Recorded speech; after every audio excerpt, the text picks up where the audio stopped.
Welcome back to the Marian Flaxman Network Podcast, a podcast dedicated to reintroducing personal narratives into critical public health topics. Do you think of language learning as a critical public health topic? Probably not. We don't often hear it discussed alongside things like vaccinations, access to clean water, and nutritious food. However, I believe strongly that studying a foreign language and the history of other cultures is critical to public health. My guest today is a teacher of the Russian language, Daria Molchanova. I first came across her work in 2020 when I began to study Russian, and I stumbled upon her podcast, the Slow Russian Language Podcast. Through her work, I learned that studying Russian was not just more interesting, but also more fun when I also studied the Russian culture and history. It also showed me that there were millions of people all over the world who had a unique view on the world informed by their language and history that I previously had no idea about. When we think about wanting to understand other cultures and to work with those cultures to build a better and healthier future for everyone on this planet, it is critical that we try to understand things through their perspective, and that includes understanding things through their language. That is why I believe that language learning and acquisition is a critical public health topic, and why I am so excited to bring to you my conversation today with Daria Molchanova. Daria, welcome to the podcast. Thank you for having me. Super happy to be here. It is beyond my pleasure. I just want to start by introducing you a little bit and sort of fangirling, because I have been a fan of your podcast for at least 3 years.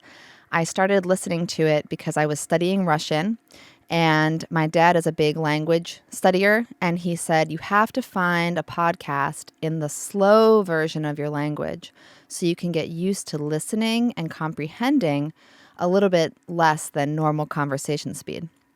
And so I thought, okay, fine. And it was the middle of COVID, it was summer, and I just typed into Apple Podcasts Slow Russian, and up came your podcast. And I remember, because I was actually visiting my mother-in-law, and I started listening to it every single night. And I have listened to every episode of your podcast, most of them at least 2, if not 10 times for some of them. I have a list of my favorite episodes we'll talk about. So if you're wondering why your plays just skyrocketed after 2020, it was me.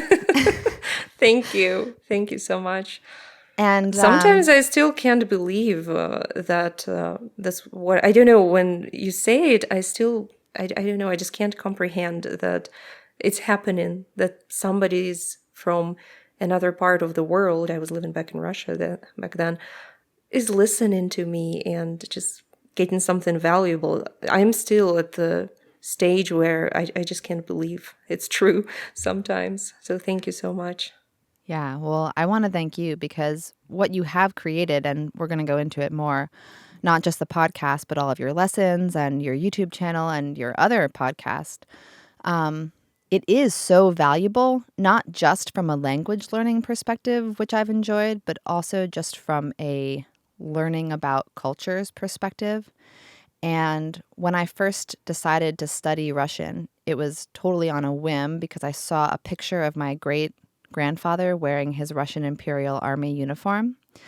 And I thought about how my relatives came to the U.S. not speaking English, had to learn a new language, had to create whole new lives for themselves. And I just thought, wow, like I should do them the service of learning the language that they spoke so I can understand a little bit, obviously not completely, but a tiny bit of what they went through, having to learn something new and sort of immerse themselves in a whole new culture. So I began to study Russian on Duolingo at first, and then Rosetta Stone. And then when I found your podcast, what it really did for me, in addition to listening practice, was it got me into Russian history and culture.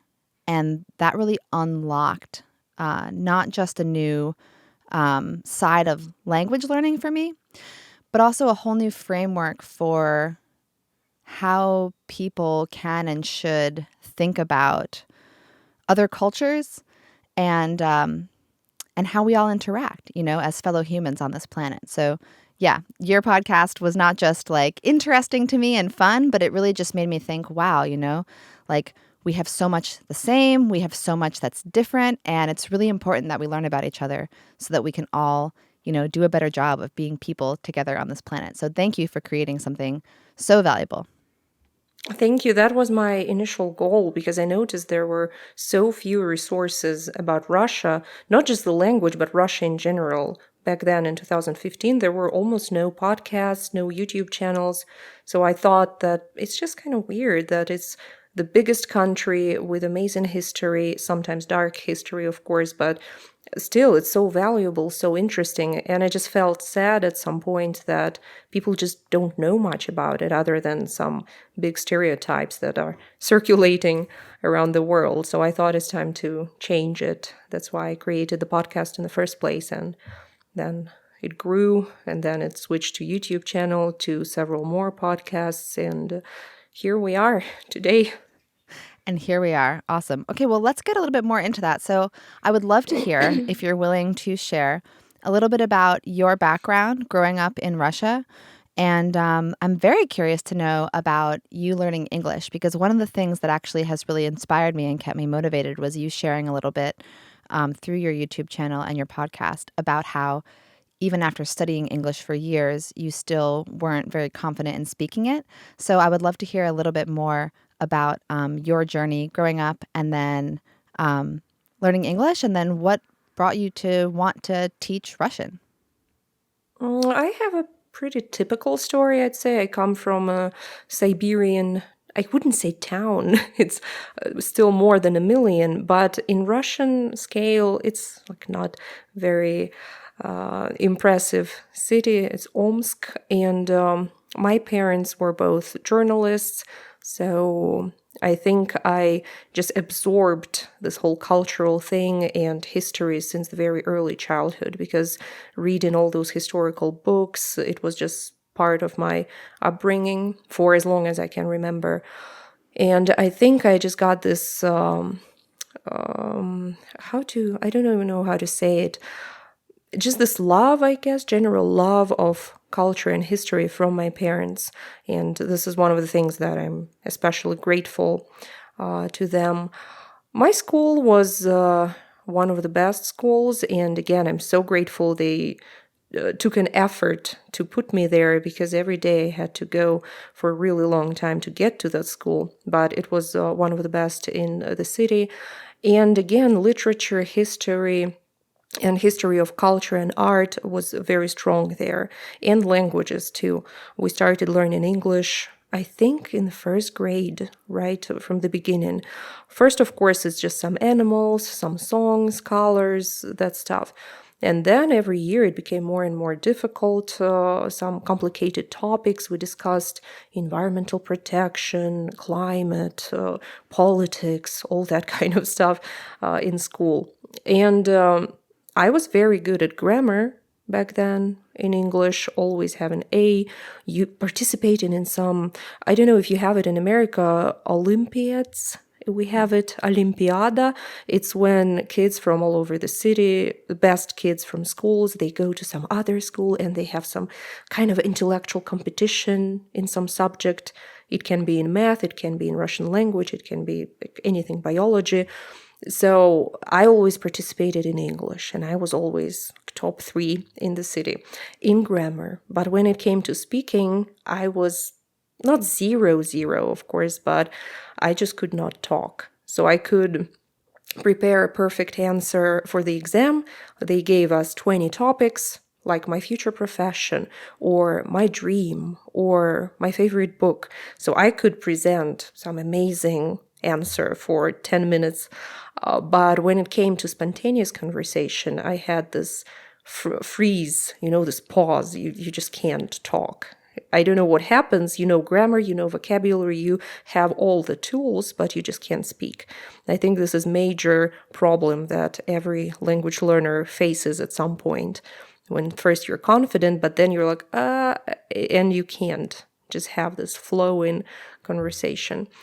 And I first realized it when I traveled to the Czech Republic, and I couldn't do anything because I was just so afraid.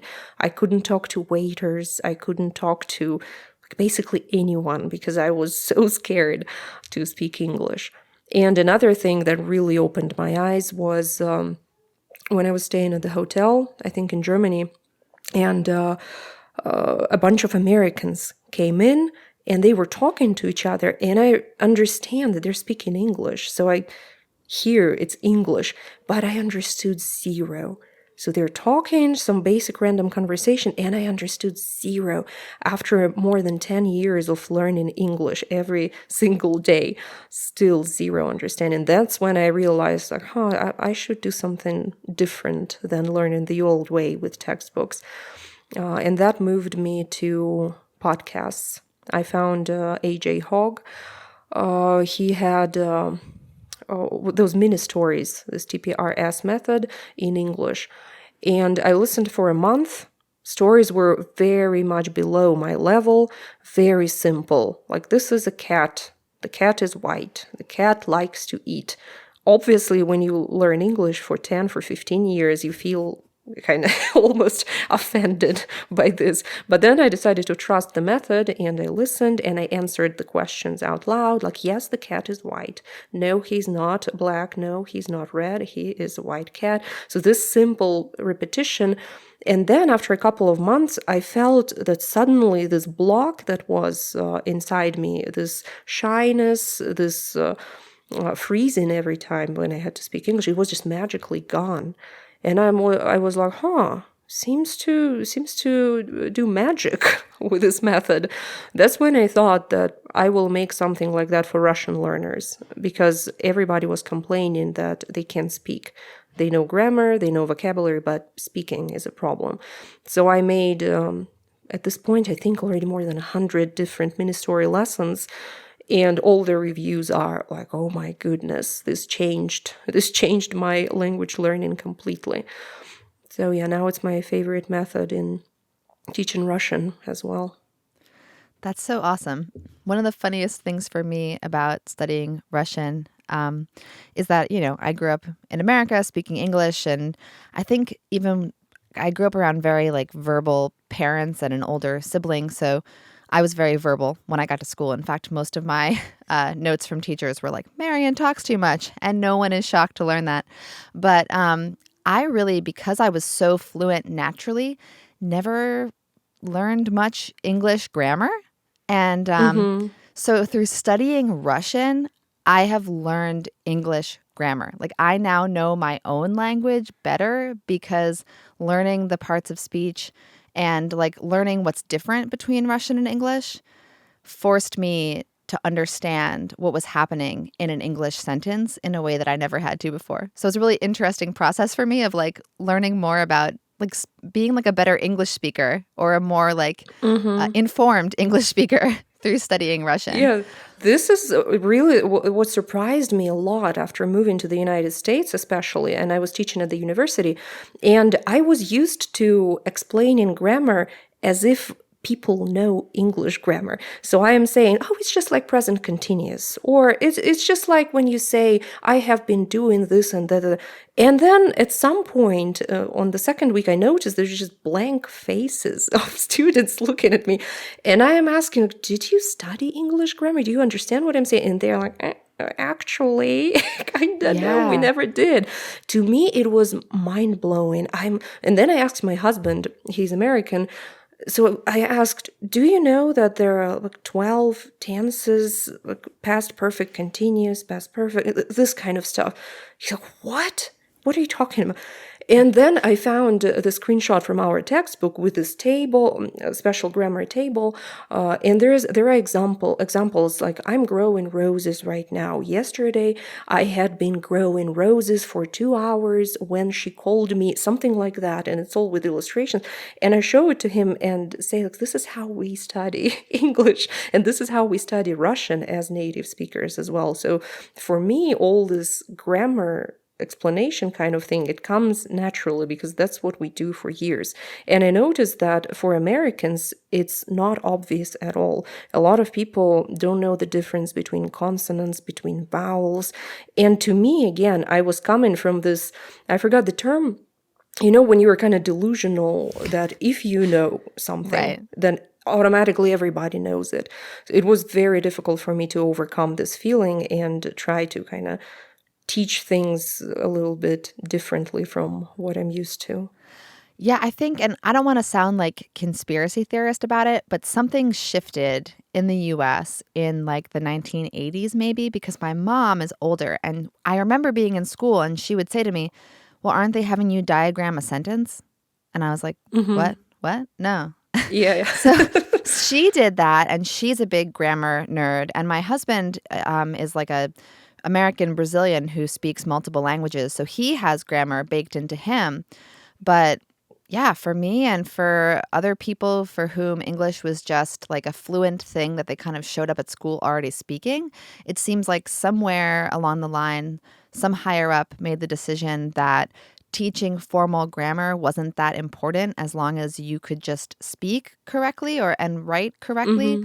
And consequently, the reason I said I don't want to sound like a conspiracy theorist is that I think it actually does sort of stunt your ability to learn second and third languages, because this whole concept of learning grammatical structures, you have to like reframe it completely in relationship to English. And you don't just have, oh, yeah, okay, so in English, I'm, putting a gerund, but in Russian, I'm going to do this.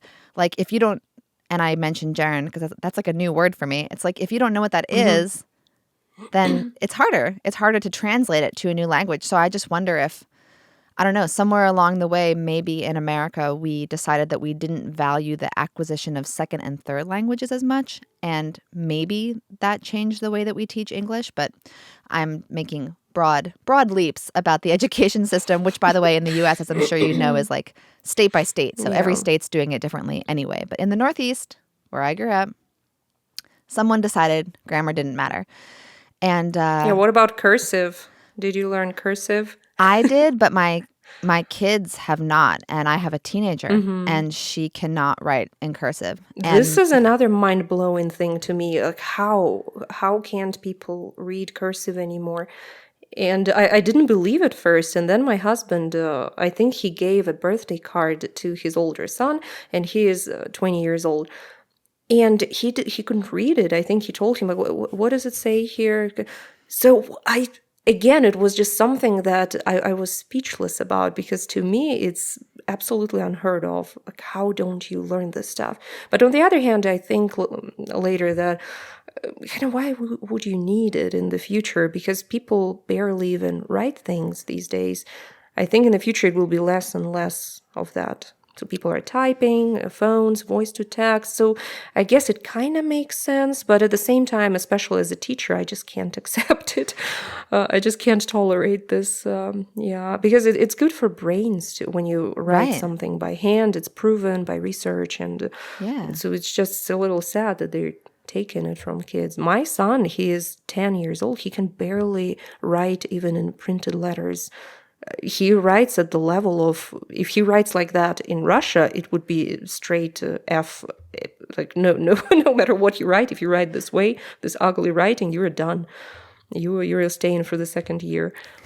Yeah, I think they definitely, because they spend so much time on computers, and especially obviously during COVID, a lot of kids were home doing school on laptops. They have so moved away from handwriting. And I think, and I'm not a teacher, especially not of languages, but I do agree with you that there's something neurologically important about putting the pen to the paper. And I think that also this is a crazy world. Like, if you have a huge power outage and you can't get to your computer and you don't know how to write a letter, like, you're going to be really held Yeah. back. So it's Yeah, always and you good can't to, read. It's just right. kind of strange. Yeah. Even I have a 10-year-old as well. And in her class, they sent home a thing saying that she's supposed to be reading for 30 minutes every night. But then it said in Hmm. parentheses, or listening to audiobooks. And I thought, Oh, yeah. no, that's not right. Yeah, it's not the same. Yeah, I think you can only do it as an adult Yeah. when Or you at already least used to both. read in books. Yeah. Yeah, Hmm. exactly. So, okay, so you had this experience of learning English. Oh, I want to Hmm. ask you one more thing. This is a selfish question as a language learner. Hmm. So, I spent my whole childhood in school studying Spanish. And I find that when I have that freeze thing happen that you just described, if I'm trying to say, because I have a few Russian friends who humor me, and I try to say something to them, and I freeze, and then my brain starts offering me Spanish. It's like, oh, you want to speak Yeah. not English? How about Spanish? And I have to go like, no, no, no, I'm searching for Russian. So I know that you also speak additional languages, and I also know that you're studying Japanese. So how do you Hmm. deal with that? Like, is that common that your brain will sort of serve up to you your like first secondary language? Or how do people who speak more than two languages, how do they code switch quickly and effectively? I'm not sure actually. I think I just my brain just clicks and it switches to. So when I'm doing Japanese, I'm in this Japanese mode. So I'm there, full scale Japanese. When I'm doing something in German, I switch to German. I don't know. I thought everybody everybody's like that, but yeah, I don't know honestly. In English, I noticed that it's difficult for me now to switch between English and Russian. I speak so much English on daily Mm. basis that my initial response comes in English now rather than Russian. And this started really to bother me. So I try to speak to my children in Russian so they don't forget it. And yeah, I guess just more practice, more listening to just kind of get comfortable to that new language. Otherwise, the old one would be getting in the way for some time. But I don't know. There's no secret from me. For me, it just kind of works somehow. So I'm sorry.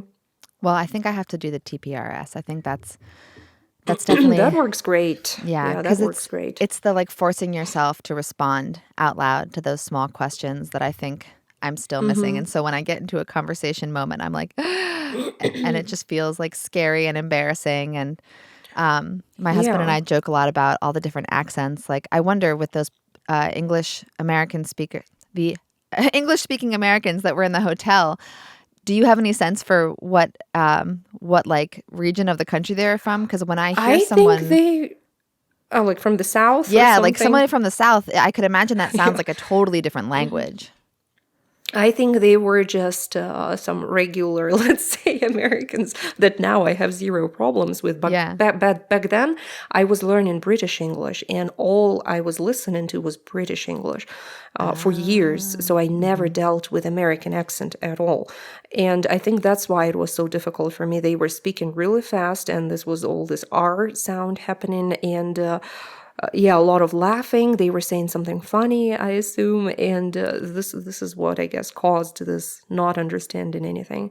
Just years being my ears being trained for British English, British accent. Now it's the opposite. Sometimes I scroll through TikTok and some British video will come up, and I'm like, what? Somebody says something, no, I need to rewatch it. So I have to come back and watch it again. And then my ear again kind of starts to understand what's going on. But now I'm so used to American. And I think my speaking switched to more Americanized version because I receive, for some reason, I don't know why people are so bothered by this, tons of hate on YouTube. Like, why are you pretending to be American? Like, what you want to be American? I'm like, no, it's just because I'm surrounded by it so much. My husband is American, and everything I hear is American accent. So automatically my speech gets like that too. I used to have British accent when I studied British, but now that I live here, obviously my speaking changed as well. So it's not like I'm doing it on purpose or faking it. It just comes naturally for some reason to me. Yeah, I mean, that makes sense. You're so immersed in it. And your son is in American schools, right? So I assume he's picking up a lot of that as well. Oh, he speaks perfect English. I'm shocked. I Yeah. wish I could do it like that. Just without learning. He just, yeah. But that's children. It's Children. so amazing. Children learning languages is incredible. I'm so jealous, but I am inspired by my father because he picked up language learning after retiring in his 70s, maybe his 60s actually. But either way, he began studying languages in his 60s, and now he speaks 4, I think. And Oh, so that's amazing. he's proving that it's possible to teach an old dog new tricks, or at least new languages. Yeah. So I keep that as my Yeah. inspiration. Yeah, one of my oldest students is 86. Oh my gosh. 86. Yeah. He said, I just want to do something for fun. And I was, fun? Russian sounds like fun to you? What? I get that It's like response. mental exercise. Yes. Whenever I run into someone who's Russian in DC and I say, oh, I study Russian, and they always ask me why. And I say, for fun. And they always say, studying Russian is not fun. Yeah, like what kind of fun is that? What's wrong with you? Exactly. Yeah, that happens all the time. But it is. So actually, this is a great pivot to kind of go into something that you do have a podcast episode about, but I would love to also just ask you about, which is the Russian language and what you love about it, because I am merely a young student, but there are many things that I have loved about it. Just, the way that it sounds. And I actually love like looking at printed Cyrillic. I think it's so beautiful. There are some letters that I'm really fond of and some sounds that you make in Russian that like never happen in English. And of course, like some of the classic literature and poems and songs that you've shared. But I would love to hear from you what it is about the language that you really love. I love how Russian is so flexible and so rich. English is much more straightforward in terms of grammar. So you learn grammar and you're kind of good, good to go. But in Russian, grammar is just so complicated in so many ways that you switch one word position in a sentence and you get a completely new feeling. And this is what I think is one of the most difficult things for foreigners, that this whole playing with words and intonation and emotions in Russian is just so different. And this is what makes our language really vibrant and allows us to express so many emotions. I think it's just very alive, I might say. I don't know. It's kind of the language that lives its own life. And no matter how long you learn it, there is always something unexpected coming your way. And there's always some surprise about Russian that will catch you even after 10 years of learning. And also, I think it's not just about the language itself, but the whole phenomenon, if I might say so, if it's not too much, phenomenon of Russia as a country. And I think through language, you can just get closer to understanding the culture of Russia, the people of Russia, and just it's a completely other level of understanding. Yeah, so I think just language is the pathway to just getting into understanding the country as a whole. Yes, I completely agree. And I know that I've said this to you, but I just want to kind of say for the record that one of the reasons that I reached out to you is that although broadly speaking, my podcast focuses on public health topics, and I don't think that in the public health space, we often define language learning and the study of history as critical public health topics, I do think that they are critical topics in public health. I think that when we isolate ourselves and we become nationalistic and hyper-focused on our own culture, and we think that our culture is uniquely special and that no other culture can compare, and we don't take the time to get to know other people and their history, especially a country like Russia, which has had this sort of parallel history alongside of us, and so much that we can learn from the ups and downs that Russia has experienced throughout their history, which is very long and richly documented. I think that learning about other cultures, and especially through language, is critical to public health because it helps us understand each other, which helps us better tolerate each other, which promotes, I don't want to just say sort of like peace, like, a throwaway term, but I think it promotes tolerance and understanding and a willingness to dig in. So I do think that the work that you're doing is public health work, because you are showing a personalized lens into a huge culture that is so misunderstood. And you are creating this sort of bridge between two cultures that I think have more in common than they realize, and also could learn from their differences if they were willing to share. Yeah, I agree, absolutely, because I think it's one of the biggest issues today, not just in the United States, but in Russia as well. People are just, I don't know how to put it, not to offend anyone, but if you don't know history, you are very vulnerable and you're a very easy target to be manipulated by other people. Because if you don't know some knowledge and some understanding, you just can't believe whatever you were told. And this is very dangerous, especially in a current situation.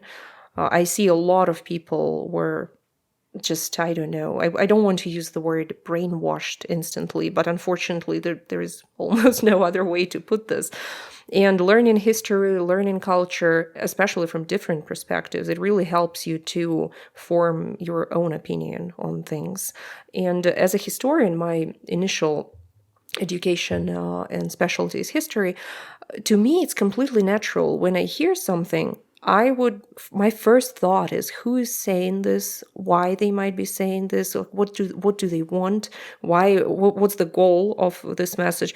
So instantly I'm like, let me check who is the opposite opinion of this person. And I would go and Google who is the opposite thinking type of a person, read what they have to say. Then I will do something else, some research, and then I will try to think of what am I thinking about it.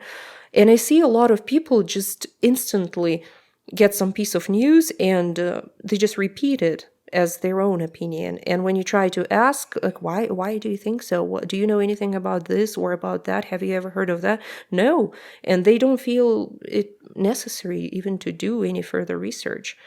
So I am trying my best to implement as much cultural knowledge, as much tiny historical things into my language learning programs as well, because I just really hope to fill those gaps and blanks in knowledge of Russian history.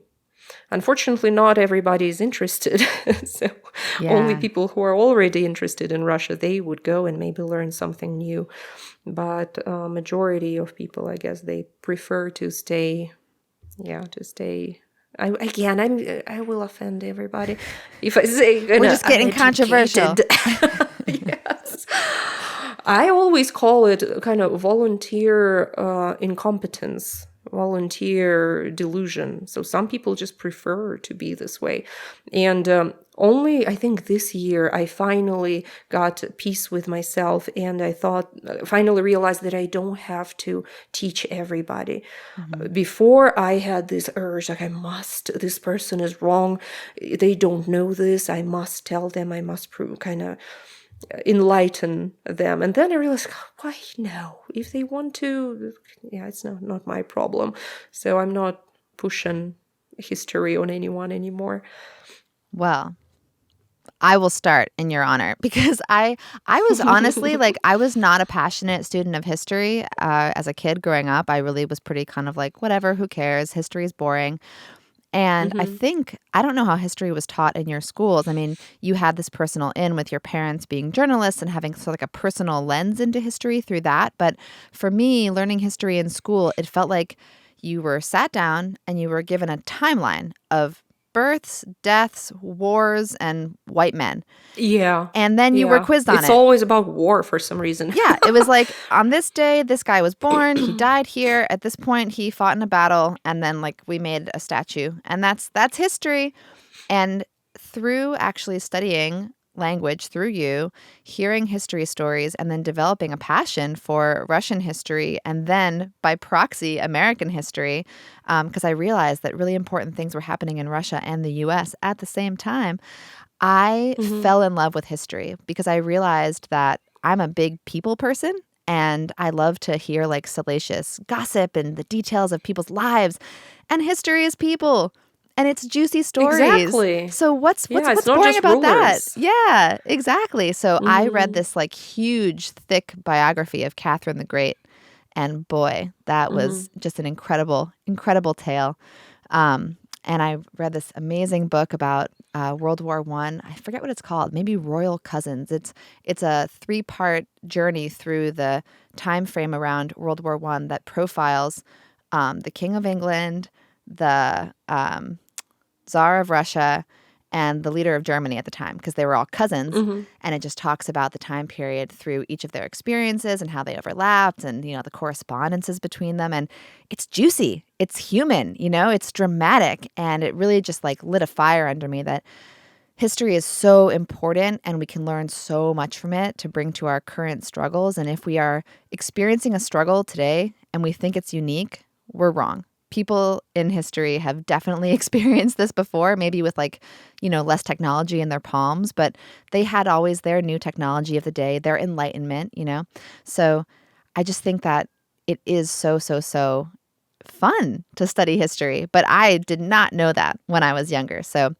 you can put down the torch if you've been battling people about history, but I'm picking up the torch because I'm fired up about it because I think history is so fun and important, and what a great combination of things. When something is both fun and important, you got to do it. Yeah, I absolutely love history, and not just for educational purposes. For educational too, the saying, like what you said, history tends to repeat itself. And also there is a saying, if you don't know history, you will have to repeat it. Right, doomed because to the repeat mistake. Yeah, absolutely. Unfortunately, school just ruins it for so many people. Just learning those dates. I'm up to this day can just chronologically name all the rulers from 962, from the very first ruler of Russia up to the last Tsar. And for what reason? Like, why do I even need this knowledge? And unfortunately, that's how history is taught too. Much more interesting to learn how people actually lived in their daily lives. How did they look like? What were they doing on daily basis? And this part is so neglected for some reason.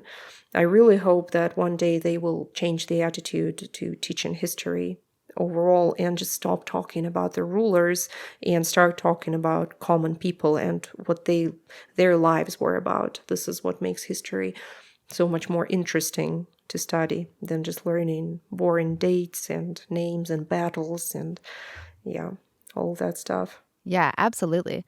Also, this is like a little bit tangential, but I was able to go back to school as an adult. So I just graduated college officially a couple of years ago because I was a teen mom and I dropped out and I worked and I ended up going back to school a few years ago. And so because of that, I was fortunate to take a few Russian classes in the university.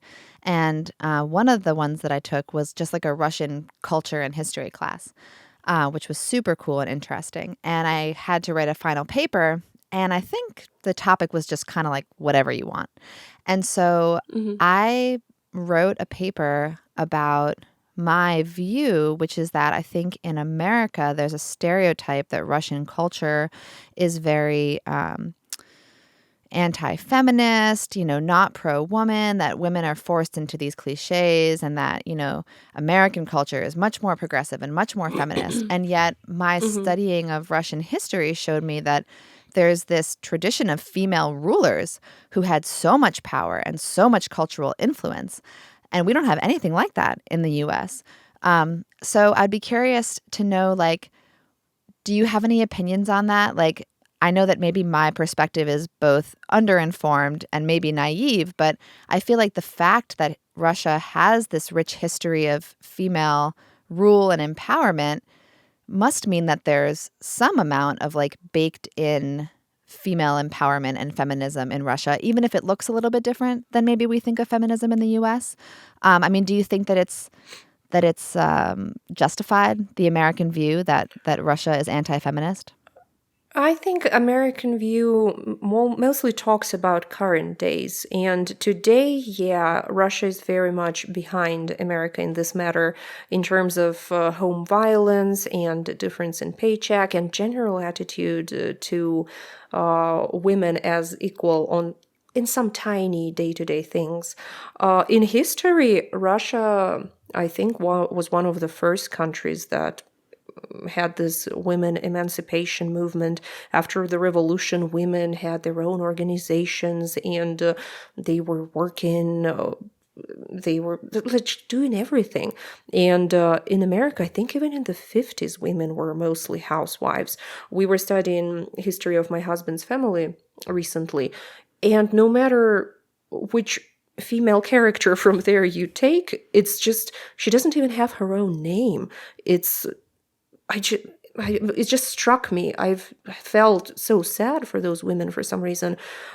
In one newspaper, we were trying to find this great grandmother of his, and we couldn't even find her first name. It says Mrs., let's say, John James. She, not first name, not her maiden name, nothing. It's literally Mrs. and her husband's name. So there's nothing left of her. And there were so many women like that. I was shocked because in Russia, it's always, I just never heard of women being so secondary. But I think in Russia, it has to do with necessity mostly. In Russian history, women had to struggle a lot again because of all the wars. First in revolution, then civil war in 1920s, then World War II. Half of the men were just gone to war. Millions of them died, so women had to replace them entirely, working on factories and bringing children at the same time. So in Russia, this women feeling strong, it's something that is very much up to date.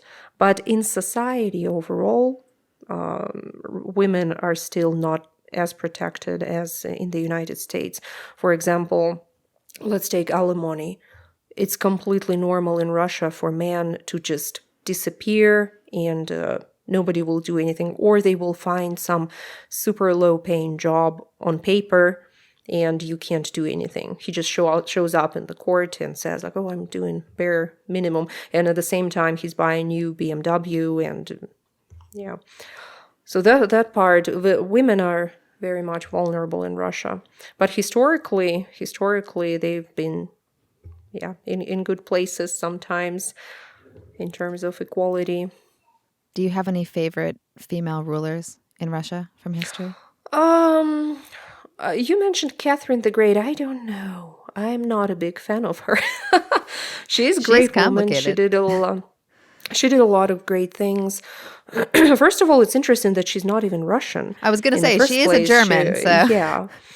Yeah, her entire life she spoke with a thick accent, and but her dedication to Russian culture and language was phenomenal. Because I think she truly abandoned her German side and she really turned herself into a full-blown Russian person culturally. For example, the wife of Nicholas I, most of the wives came from Germany at some point, and she kept herself German until the last day. She was organizing her rooms in German style. He was celebrating German holidays. Catherine, I think, completely abandoned that part of her life. And I think she's one of the few rulers who actually did this. That's why I kind of respect her at this point. But again, she did so many things that I think turned Russia into the wrong way. Could have been much better. She had a choice at some point during this Enlightenment movement in Europe. She was very progressive, and she had a chance to implement all those reforms that were circulating around Europe to free people, to free peasants. But she chose not to. She chose the absolute power, this totalitarian almost power. And then I think it became worse and worse for Russia and turned out to what we have today. People just never basically experienced freedom in Russia. But yeah, she's a great great woman of her time. Yes, and so complicated. I mean, just so interesting. And just thinking about, again, the parallels between what was happening in the United States while Catherine the Great was in power. It just feels like, I don't know, these days I think we speak in extremes, like people are more divided than ever and the world is more crazy than ever. But thinking about what it must have been like to be alive in the mid to late 1700s, it just seems like everything was changing and everything was opening up, and it must have just been completely, I don't know, similar maybe, but just completely electric. And perhaps a little bit scary for the people of the time, because everything they knew was changing, and some people were excited about that and others weren't, which again is something that we see today. Like, things change and that scares some people and excites some people, and then a lot of us are left in the middle saying, well, wait, maybe we should have virtual podcasts, but also learn cursive. Like, why can't we do it all? Why can't we have both, you guys? Let's do both. Yeah, and people before, I think they had the privilege of not knowing things. Right. Because if something terrible happened somewhere, before it reaches your distant village somewhere in the mountains, it might be several months. So by the time you get the news, you're like, okay, it's just happened. And today we have all those live events. You can literally open your phone and get the footage from some crazy places that you're not even supposed to see those things. And today it's just like instant. You get this and that and all this negativity around. I don't think we're benefiting from it today, to be honest.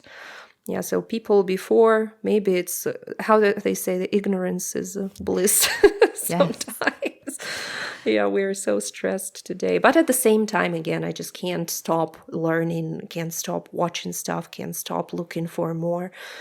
Right. Yeah. I mean, there's this obvious plus and minus, right? Where on the one hand, I mean, let's just take social media and YouTube, for example. On the one hand, you've been able to build this whole teaching community and business through these platforms. And people in the U.S. were able to learn from you when you were still in Russia, and you were able to find opportunities in the U.S. that excited you to come check out, all, using the internet and these platforms. But on the other hand, I'm sure that, as you mentioned earlier, and as I've seen you mention in other capacities, you've received lots of negative attention and anger and outrage from people, whether it's because you sound too American or because, your country is engaged in a war that has nothing to do with you. So it's really a double-edged sword. And to that point, I would love to hear, if it's okay, to hear you speak on the experience of being a Russian person in America at a time that Russians have faced some just angry outrage from the American public, who may or may not be very well educated about the topic, and are just sort of willing to place their anger on individual Russians as opposed to taking it up with, the governments. Yeah, I never experienced any negativity in America or anywhere else as a Russian person up until today. Even we've been, 2 years almost in war, and still in person, not a single time was anyone, I don't know, not animosity or anything, nothing like that. Everybody is always supportive. And when I always openly say that I'm from Russia, I'm from Omsk, I lived in Moscow, so I openly talk about it. I know that a lot of people try to say oh, I'm from Eastern Europe suddenly. No, you're not. You're from Russia. Yeah, and everybody's supportive. And obviously, if you don't support the war, nobody would, say anything bad to you.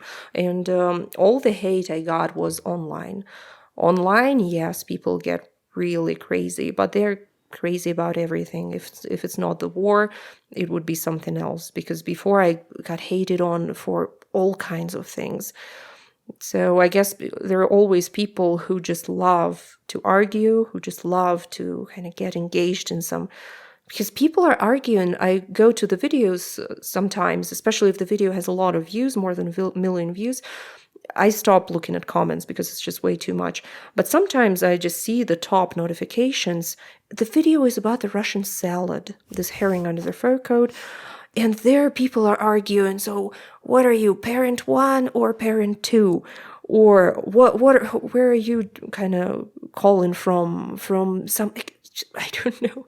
So they bring something completely irrelevant, something about, again, stereotypical American stereotypes, and it has nothing to do with the content, but people manage to write hundreds of comments arguing with each other about it. So sometimes I will step in and look, what are you even talking about?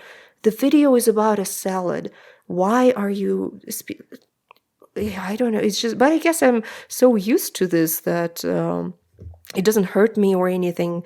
Sometimes when people come really aggressive, especially against my kids, this really makes me angry. Again, some video was about me not being able to walk to the coffee shop because it's only for cars in America, and I love walking. So I recorded a video. Okay, I want to walk and I can't, and I don't drive. I don't have a driver's license, so it's a problem for me. Somebody starts to write, all Russians must die. Look at those disgusting children. They should rot in grave for what they did in Ukraine. And I'm like, dude, my son is 9 and another one is 1 year old. What are you talking about? Are you feeling better about yourself after saying this or what? So I don't know, the level of hatred towards people, literally children, who have nothing to do with that. This I don't understand.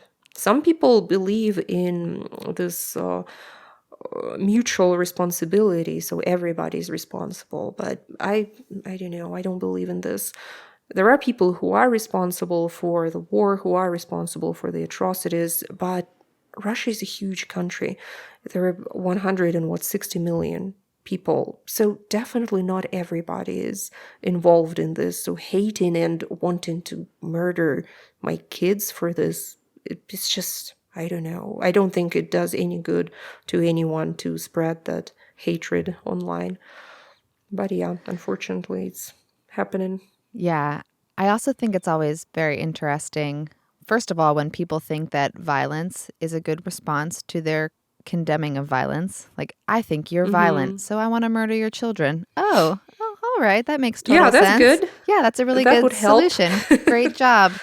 And I also think as an Yeah. American, unfortunately, we have to reckon with the fact that we don't have a perfect past of not invading innocent countries, of not bombing women and children out of their homes. Unfortunately, we have a very complex history. And whether or not there are wars that we've waged that I did not or would not or do not support, that doesn't necessarily have anything to do with what I have control over in my day-to-day life. And certainly historically, because as you mentioned, people did not used to have access to what their countries were doing moment to moment the way that we might now. I mean, now we can see people on the battlefield texting home, or, opening up Snapchat and sending snaps of themselves from a trench. Yeah, it's so crazy. Which is crazy, Yeah. right?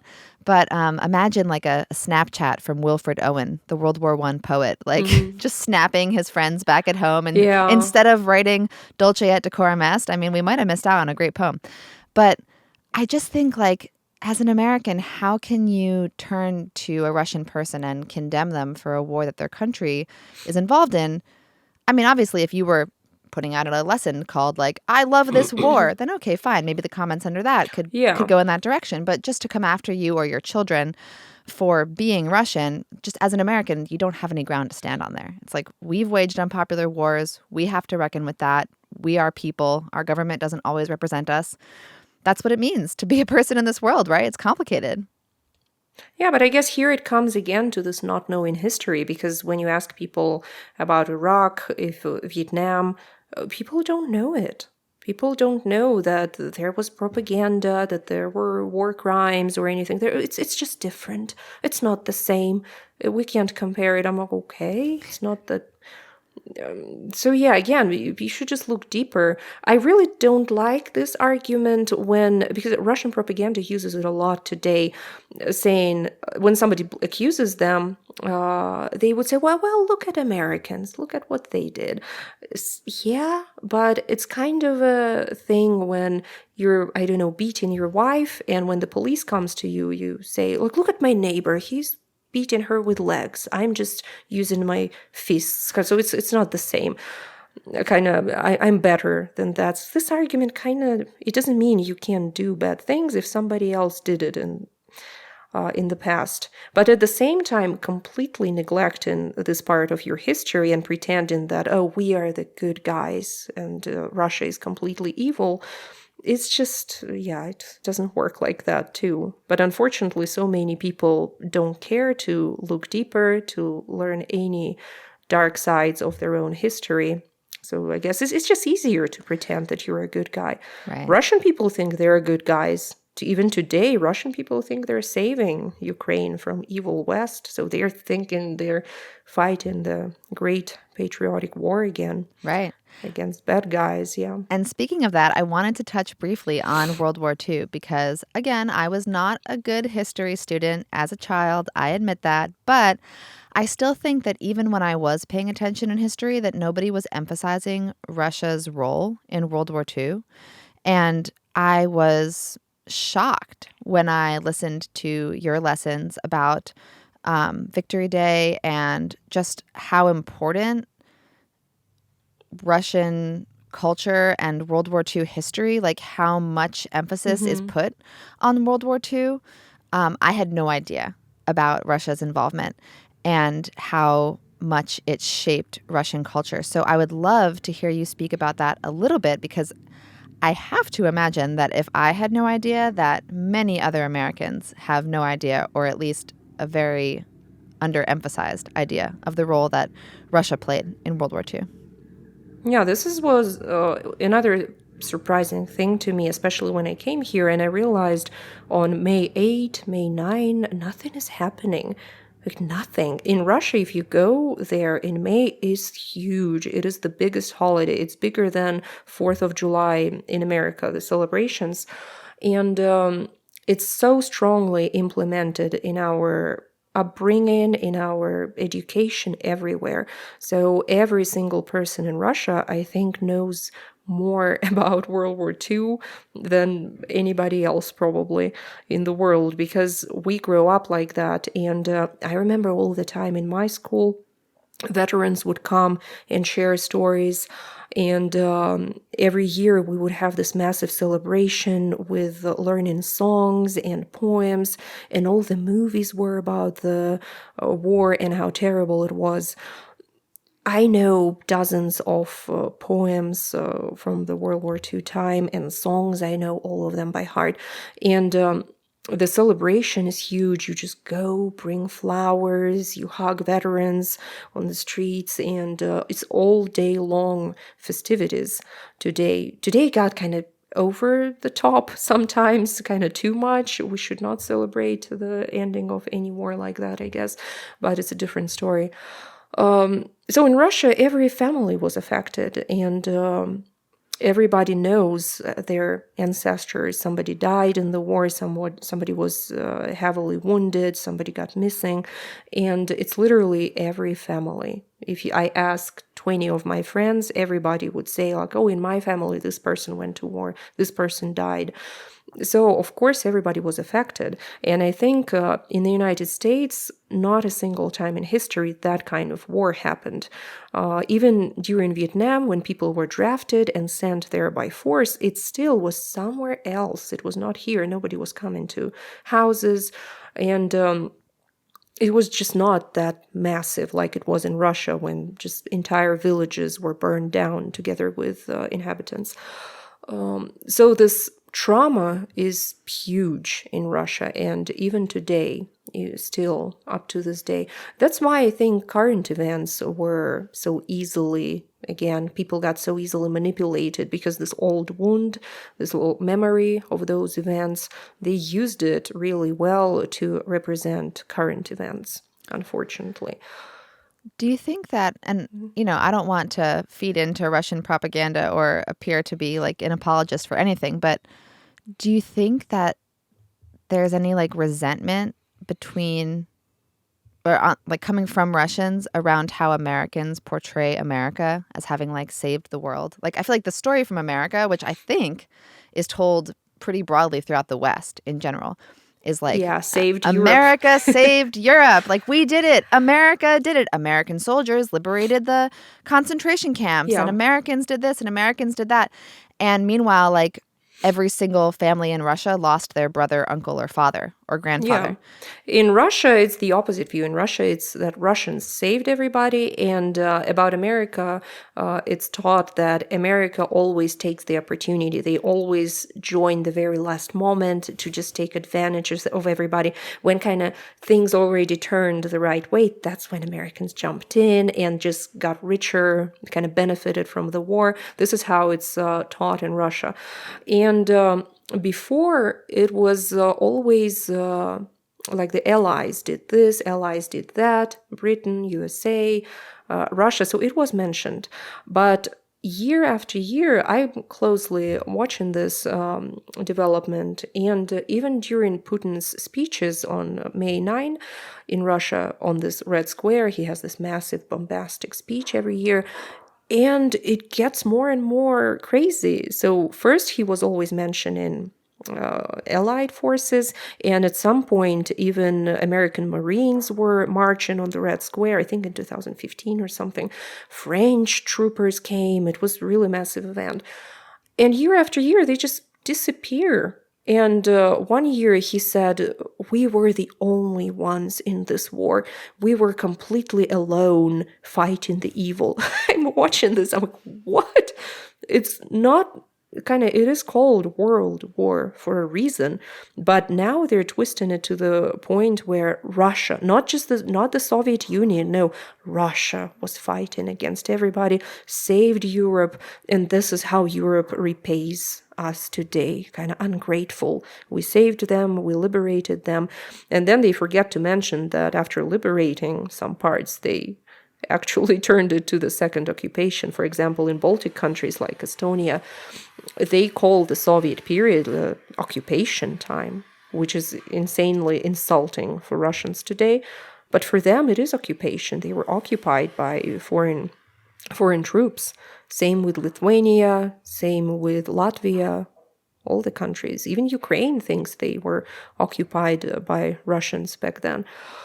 So yeah, in Russia, again, this is part of propaganda. You emphasize one part of history, showing we did this great liberation, but you completely kind of turn the blind eye to what you did next. Yeah. And most people have no idea of any bad things the communist regime did in those countries.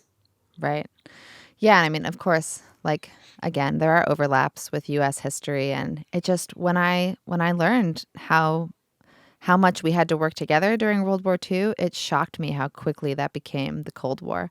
And you have a new episode on your podcast about the Cold War, which is excellent. It is in Russian and then also back and forth with English. So English speakers can enjoy it, but you get that extra boost of learning Russian words and grammar along with the history. But again, the Cold War, not a period that I found especially interesting when I was in school, but I have been thinking a lot more about it these days and all the parallels that exist. And I really enjoyed your recent episode on it as well. So quick plug for that, because I highly recommend the episode. But it thank you. It just seems like to have been sort of working together to change the course of the war in Europe and then to just very quickly shift into this like Cold War. It seems it shocking. shifted this competition between capitalism and communism and trying to prove to the rest of the world like what they should choose. So basically, you should decide who you're with for all the other countries of that time. It's crazy. But at the same time, I think Cold War caused several positive outcomes, like this space exploration and all that kind of things. So I guess, as always, something negative, something positive. Yeah, I'm glad it's over, but turns out we go on another spiral of the Cold War today again. Yeah. Russia and the USA, they just can't calm down. Yeah. They just can't leave each other alone. It's just ongoing rivalry for no reason at all. Is there something, and maybe this is way too big of a question to ask for one answer, but as someone who has lived in Russia and America, married to an American, children being raised here, is there anything that really jumps out at you that you see that Russians and Americans have in common that maybe they really have no idea about? Like something that we share either culturally or like values-wise, and we just don't know how much we have in common? I was first struck by how similar we are, thanks to the movie, actually. David, my husband, showed me A Christmas Story, the movie about the Ralphie boy who wanted the gun. And I was shocked. It felt as if I'm watching the movie about the Soviet Union because it looked exactly like my childhood in the late 80s and even the beginning of the 90s. Russia was a little bit behind. And all those little episodes of being all kind of dressed in gigantic coat, not being able to put your hands down, and your tongue being frozen, and all the school activities, everything, just all the interactions between parents, between kids, everything was exactly the same. So I was like, wow, how is it possible that two completely different systems, the whole Cold War was about it, of how different it is. But at the same time, again, coming to the idea that history is about people, not about the governments. People were living exactly the same kind of life, same family values, just same little daily moments they shared, not knowing about it because the Cold War divided them and you couldn't learn the truth about the other side. And same today. Russian people are the sweetest people in the world. They're so just generous, hospitable, and I see the same about Americans. And again, there are these stereotypes circulating in both societies against each other, like, oh, Russians are these grumpy, kind of angry people, and Russians would say, oh, Americans can't have true friends, they're all fake, and all these fake smiles and artificial, just and in reality, it's just people are the same. And here I came to America, I was able to make friends. Everybody's very heartwarmingly welcoming to me. And same in Russia, when foreigners, Americans go to Russia, they're shocked of how just warm Russian people are, despite all the stereotypes about their being just grumpy face all the time. So I think in daily life, we are so much closer than people realize, that it is very sad that, again, governments are pushing narratives to divide people more and more. Yeah, I agree. I definitely agree. And, you and I, we're both moms. We're both working moms. We're both juggling a million things. We both had to put a bunch of things aside to be here today. So once again, I'm very grateful to you for making time for this conversation. And I want to make sure before we wrap up that we do talk a little bit more about your work, because you have some awesome new content that's coming out.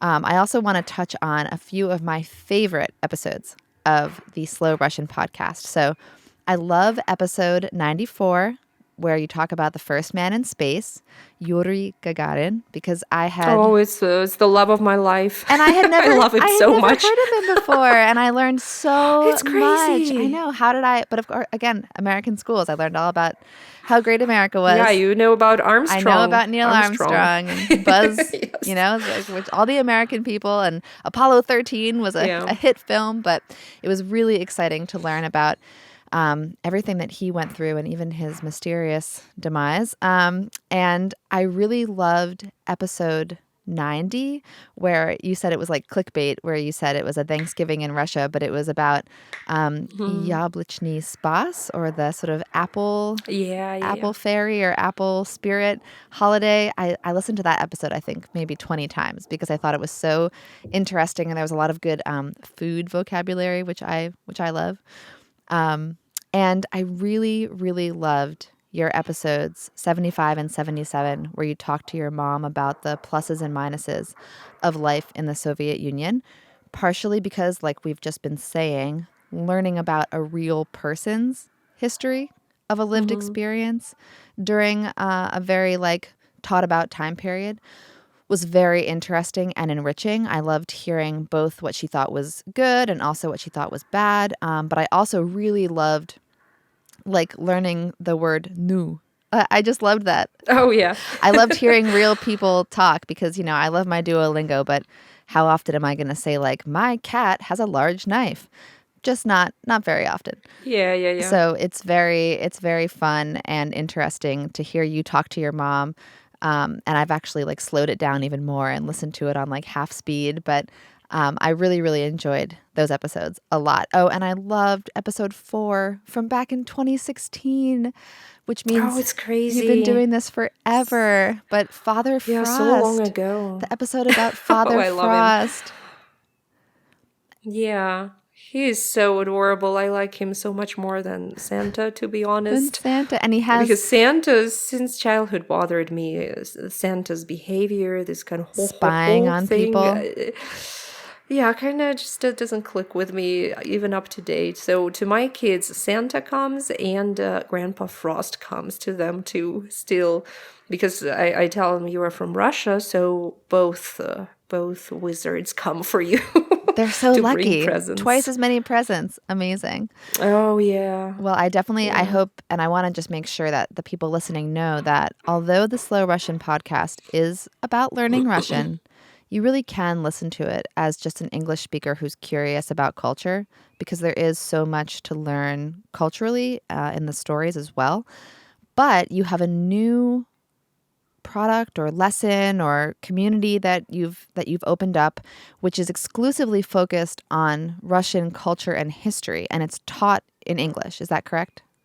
Yeah, exactly. I just thought that I am missing on all those people who really care about Russia. For example, they had roots coming from Russia, some ancestry, or they were adopted from Russia, for example, but they don't have anyone left there. And technically, they don't plan to go there and they don't need the language, but they are curious about history and culture. So I thought I must make something for those people because not everybody wants to learn this really difficult language, and I understand that. But also, I wanted to share just my love for Russian history, Russian culture. That's why I decided to finally, after almost 10 years, to create something specifically about culture in English so people don't have to learn Russian. Well, I will definitely link to that in the show notes because I'm very excited about that as well. And we'll be telling everyone to go check it out. But I will also continue to push the podcast because I just think it's so good. And you're a great podcaster. You have a great voice for it. And you're Oh, obviously thank so you. passionate about the Russian culture, the Russian language, and the way that you teach about it. It just, I think, I speak for myself, but I think many of your students, when I say like it really keeps us coming back because your passion, your authentic passion for the topic is very infectious, and it really just keeps us wanting to show up and learn more and see what new episodes you're putting out. So I will definitely continue to be refreshing my feed. I have noticed that you've been putting out a few more recently. I finally got back to it. Yeah, unfortunately, I was so busy for several years. I might say it's crazy. Since 2020, all this moving to the United States and working and having a new kid, it just kind of set me back a little bit. But now finally, I'm back on track and I really hope to upload regularly from now on because I really love doing it. It's just something that gives me energy when I feel kind of tired and exhausted. And then at 2 a.m. I sit down and record, and I'm just, then I can't go to sleep until 5 because I'm so excited and just so energized by this. I wish I could do it during daytime to be that energized and happy. But yeah, Well, night recordings. all of us benefit from it. So thank you. And I'm very grateful. I want to make sure Thank that you. I don't take up too much of your time because it is the weekend and you have many things to attend to. And of course, it's Christmas season. Do you have any fun, exciting holiday themed plans this weekend? Any decorating, hot cocoa? Oh, I planned everything. I think my husband will start hating me on at some point because he really likes to stay home, and I keep bringing some more and more stuff, Christmas lights, and then some ice sculpturing, and then some festivities here and there.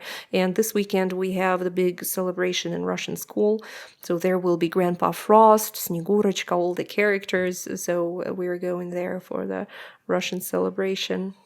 That's awesome. Well, I look forward to following that content on Instagram and YouTube because I'm sure it's coming and I will be very Oh, it excited is. to see it. Well, Daria, I just want to thank you so much for joining me.